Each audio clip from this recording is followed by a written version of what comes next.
Saludos, apreciados amigos. Me contenta estar por acá de nuevo y compartir con ustedes una nueva publicación. Hoy les estaré compartiendo sobre la historia continúa. ¿Quieres saber de qué se trata? Pues quédate hasta el final de esta publicación y así tendrás el desarrollo de esa historia de la cual te estoy hablando. Bienvenidos a Hecho Nuevo TM.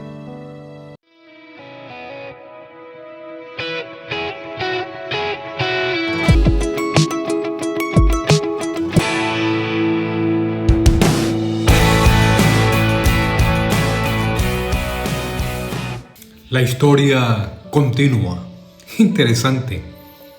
Cuando utilizo esta referencia o este título, estoy recordando esas sagas que hemos visto en la televisión o en esa serie de películas que parecieran ser que nunca terminan. El final tiene un cierre abierto donde queda la expectativa de que la historia continúa. Cuando estamos hablando de igual forma de un año que está a punto de cerrar y otro a punto de iniciar, pues el pensamiento de alguna forma tiene una idea similar, parecida. Vale la pena hacer esa analogía. Estamos de alguna forma cerrando una etapa. Sin embargo, para aquellos que continúan o continuamos en un próximo año, la historia obviamente se mantiene. Es oportuno aclarar que hay unas nuevas etapas, nuevos procesos, nuevos capítulos que de alguna forma vamos a estar escribiendo en el transcurso de nuestra vida. Este año está llegando a su etapa final. Con esa etapa final quedan de alguna forma algunos proyectos ya iniciados, otros han terminado. Sin embargo, vamos a abrir un nuevo capítulo y vamos a escribir en ese nuevo capítulo nuevos logros. Seguramente en medio de ello habrán fracasos, situaciones dolorosas o situaciones muy alegres, muy lindas, muy preciosas. Pero independientemente de ello, es una historia que de alguna forma se mantiene y va a depender mucho de lo que hacemos, de lo que hagamos para que esa historia tenga de alguna forma una continuidad feliz, alegre, exitosa, victoriosa. De eso obviamente voy a tratar de expresar y compartir con ustedes en esta publicación. Voy a utilizar dos referencias que están en las Escrituras, en la Biblia, que nos sirven, en este caso, de elemento para reflexionar al respecto. Uno de ellos es el escrito del apóstol Pablo a una comunidad en Filipos, una comunidad de discípulos de Cristo. Y en el capítulo 3 de esa carta que escribe a esa comunidad, él expresa lo siguiente a partir del verso 12 hasta el verso 16. No quiero decir que haya logrado estas cosas, ni que ya haya alcanzado la perfección, pero sigo adelante a fin de hacer mía esa perfección para la cual Cristo Jesús primeramente me hizo suyo. No, amados hermanos, no lo he logrado, pero me concentro únicamente en esto. Olvido el pasado y fijo la mirada en lo que tengo por delante. Y así avanzo hasta llegar al final de la carrera para recibir el premio celestial al cual Dios nos llama por medio de Cristo Jesús. Que todos los que son espiritualmente maduros estén de acuerdo en estas cosas. Si ustedes difieren en algún punto, estoy seguro de que Dios se los hará entender. Pero debemos aferrarnos al avance que ya hemos logrado. La historia continúa. Hay un cierre. Hay algo que de alguna manera debe parar, y algo que debe continuar. Ya revisaremos ese planteamiento del apóstol. Pero hay otro escritor del Nuevo Testamento, conocido como Santiago. En su libro, en el capítulo 4, en los versos 13 al 17, lo expresa de esta forma. Y parece no tener contradicción con lo que Pablo expresó a la iglesia de Filipos. Y él lo dijo de esta forma: presten atención ustedes que dicen, hoy o mañana iremos a tal o a cual ciudad y nos quedaremos un año. Haremos negocios y allí ganaremos dinero. ¿Cómo saben qué será de su vida el día de mañana? La vida de ustedes es como la neblina del amanecer. Aparece un rato y luego se esfuma. Lo que deberían decir es, si el Señor quiere, viviremos y haremos esto o aquello. De lo contrario, están haciendo alarde de sus propios planes pretenciosos y semejante jactancia es maligna. Recuerden que es pecado saber lo que se debe hacer y luego no hacerlo. Hay una relación íntima entre lo que plantea el escritor Pablo con lo que plantea en este caso el escritor Santiago. Vamos a revisar eso de manera panorámica, sacar los principios que de allí se desprenden y que nos permiten mantener este tema. La historia continúa. En el caso del relato del escritor Pablo, esa propuesta paulina que nace de su experiencia personal refleja su humildad, pero también la determinación y el enfoque espiritual que este escritor tenía en su caminar con Cristo, pero también su visión del futuro en cuanto a su vida y su ministerio. Más o menos como este cruce de cierre de un año al inicio de un nuevo año. ¿De qué manera usted lo enfoca? ¿De qué manera yo lo enfoco? ¿De qué manera lo enfocamos ante la apertura de un nuevo año, ante el cierre de un año que termina? Déjeme mostrarle algunos aspectos que se desprenden, en este caso, de la propuesta y experiencia paulina. En primer lugar, el reconocimiento de la continuidad de la vida o metas no alcanzadas. Es lo que uno puede observar en sus versos 12 al 13, donde tiene una actitud adecuada. La palabra que utiliza o la oración que utiliza es: aún no he llegado a donde debiera llegar o estar. Reconoce que esto es un proceso, es algo que debe continuar. La historia continúa. Pero también muestra el esfuerzo decidido y activo por parte del escritor. El verbo que utiliza es prosigo, continúo. No me quedo atado a lo que he hecho o a lo que he logrado. En su actitud se puede ver esa expresión activa de mantenerse en esa línea que en algún momento ha trazado en su vida. De esto podemos tomar una lección bastante interesante. Aceptar el proceso. Aún no somos lo que debemos ser como persona o en Dios. Somos personas en proceso de transformación continua. Mientras estemos vivos, la historia continúa. Y eso es interesante reflejarlo y recordarlo cada día. Y en este cierre de año e inicio del nuevo es necesario pensar en ello, reflexionar y percatarnos que somos personas en proceso de transformación continua. ¿Se ha percatado de eso? ¿Está en su mente en este momento esa actitud, pero también esa acción de continuar? La segunda reflexión que encuentro de este escrito paulino la podemos proponer o describir de esta forma. No permitir que lo alcanzado o pasado nos detenga hacia nuevos retos. Pablo decidió no vivir atado a su pasado, ya fuese por los logros o por los fracasos. En su caso habla más de logros, de cosas que ha alcanzado, de su posición, del lugar que tenía en su contexto y grupo religioso.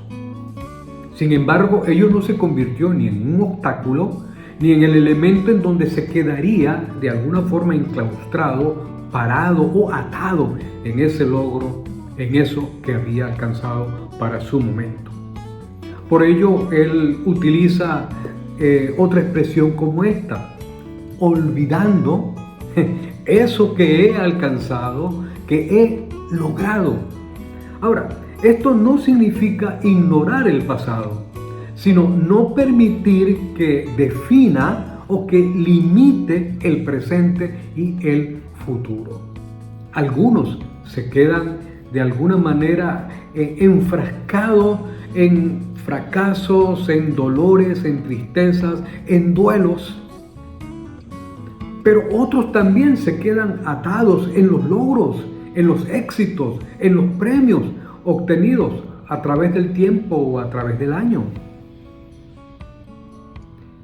Y no se paran un momento para reflexionar y analizar: eso es bueno, esto es desagradable. Sin embargo, la vida continúa, la historia continúa. Hay nuevos logros, hay nuevos retos, hay nuevos desafíos a los que debemos enfrentarnos día a día para continuar desarrollando lo que es nuestro proceso de transformación como seres humanos. Ahora, su enfoque aquí, en este planteamiento, está concentrado en el futuro, lo que sigue dentro, en el caso de Pablo, de los planes de Dios.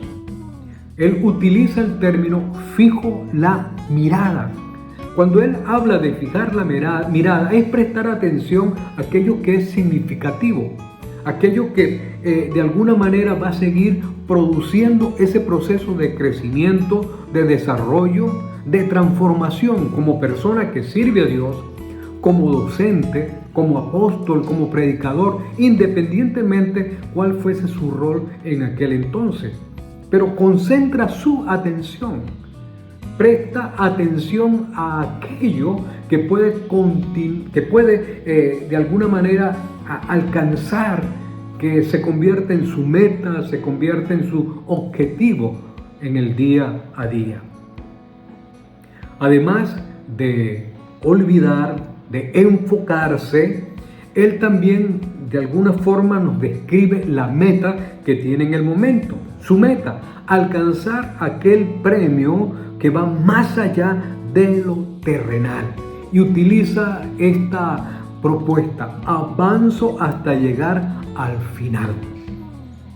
O sea, él procura tener un buen cierre llegado el momento. De hecho, se lo expresó a Timoteo posteriormente en una de sus cartas. Cuando ya está al final de sus días, él expresó frases como esta: he peleado la buena batalla, he acabado la carrera, he guardado la fe. Ahora me aguarda el premio, ese premio que tiene Dios para aquellos siervos que han sido fieles. Esa es su meta, cerrar bien su historia, llegado el momento. Mientras tanto, mientras la historia continúa, pues no deja que el pasado, los logros, pues le aten a ello.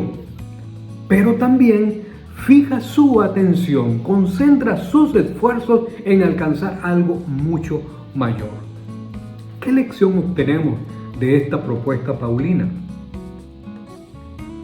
Muy sencillo: no permitir que el peso del pasado, logros o fracasos, duelos, nos aten o limiten. Al contrario, vivir con propósitos claros, continuar hacia lo que es mejor para nosotros o lo que Dios ha planificado.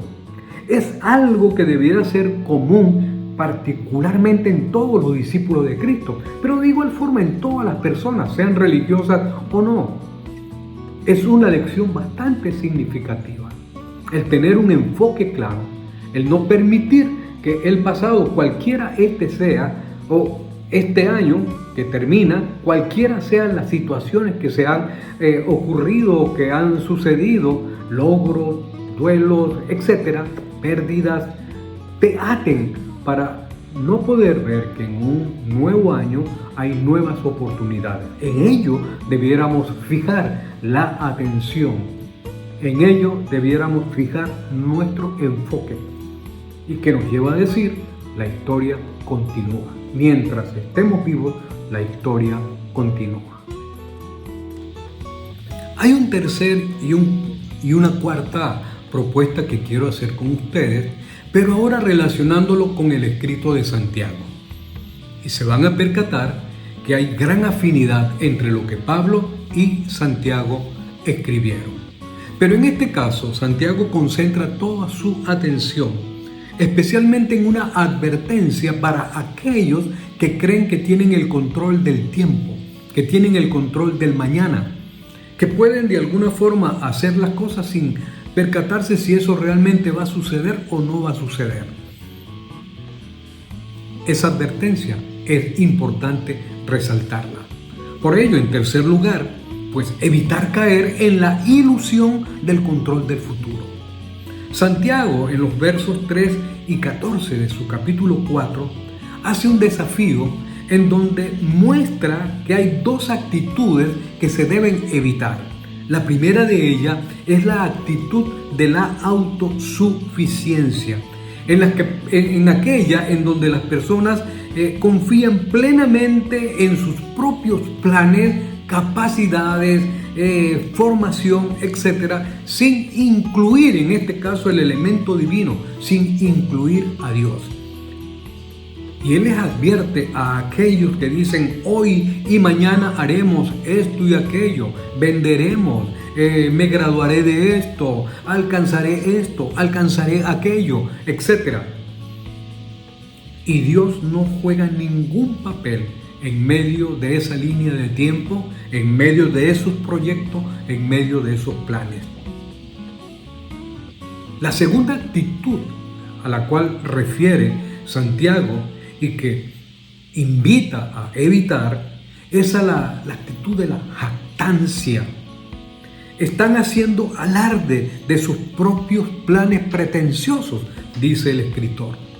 Es decir, una confianza excesiva en las propias capacidades, lo que desvía el corazón de la verdadera adoración y dependencia a Dios. Es excluir a Dios de la ecuación, es excluir a Dios de la vida, de sus planes. Durante este año, ¿cómo ha sido esa participación divina en tu vida? ¿Cómo será la participación divina en su vida en este nuevo año? Es importante escuchar esta advertencia que hace Santiago. Este alerta, él utiliza para ello un símil bastante interesante. Dice: la vida es frágil como la neblina que aparece y pronto desaparece. Todos hemos tenido en algún momento la experiencia de transitar en un amanecer o en algún atardecer o en algún momento un tiempo en donde la neblina nos arropa y al rato esta ya desaparece. Pero otro ejemplo que puedo utilizar tiene que ver con la naturaleza, con algo tan hermoso como las flores. Hoy están resplandecientes, están hermosas, están bellas, lindas. Sin embargo, al rato puedes ver que se adormece, que se marchita. Así de alguna forma es nuestra vida, así de alguna forma es el tiempo. De allí que algo que se debe evitar es esa jactancia en donde se hace alarde solamente de nuestros planes. ¡Oh, qué hermoso proyecto! Sí, es un hermoso proyecto. ¡Qué hermosos planes! ¡Excelente! No estoy diciendo que no planifiquemos, que no elaboremos proyectos, que no establezcamos metas. No, al contrario.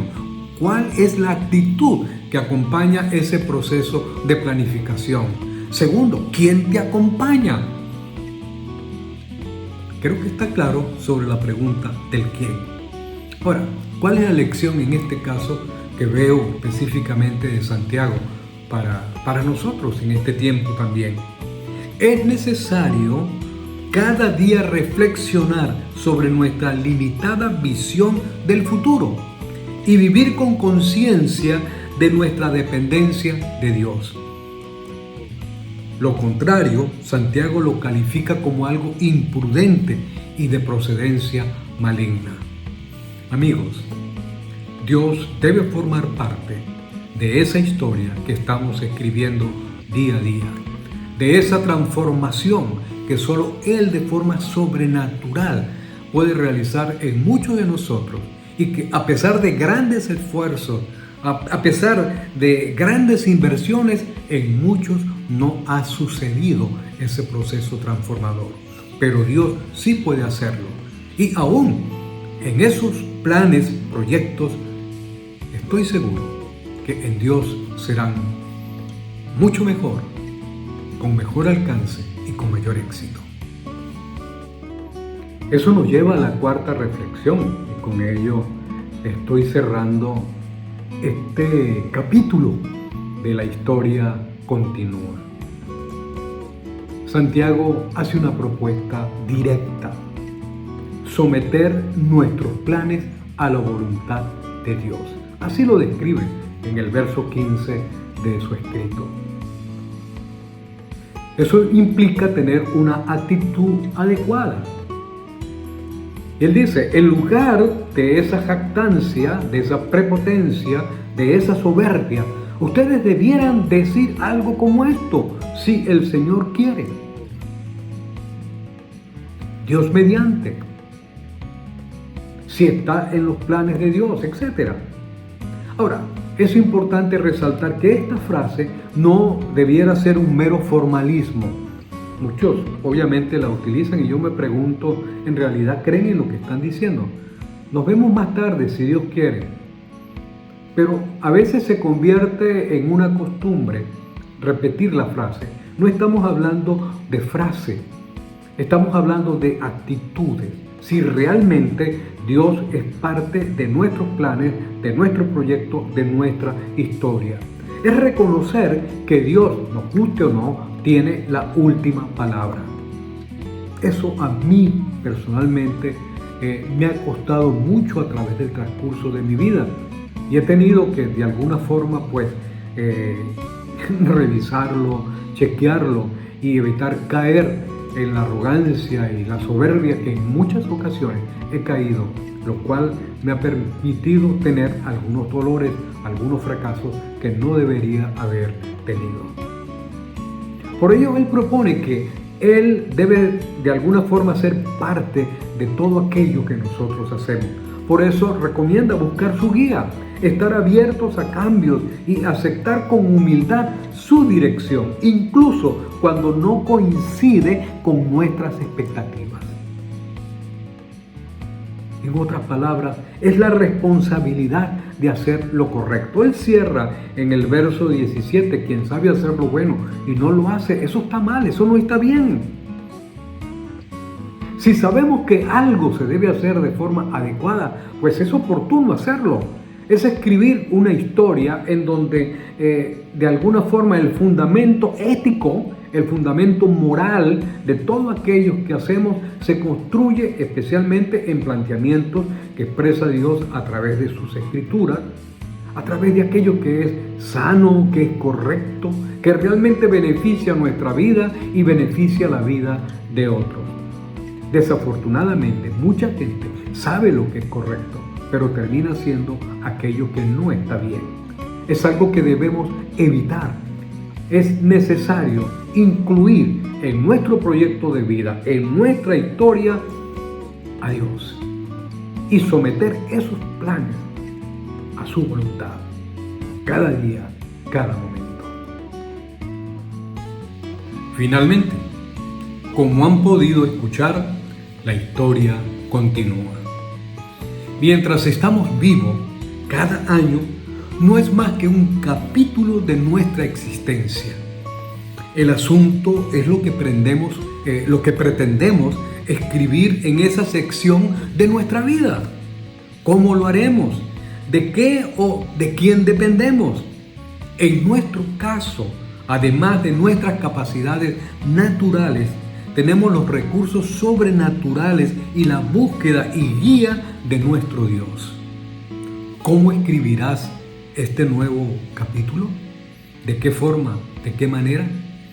Déjame cerrar con estas recomendaciones que dejo en la mesa para ti, después de escuchar lo que plantea Pablo y lo que planteó el escritor Santiago. Evalúa el cierre del año.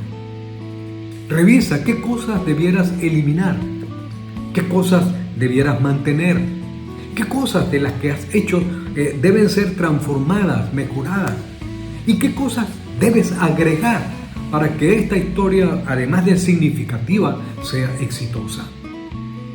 Pero también concentra el día a día en tu renovación espiritual, algo que debe ser permanente. No solo somos carne, no solo somos razón.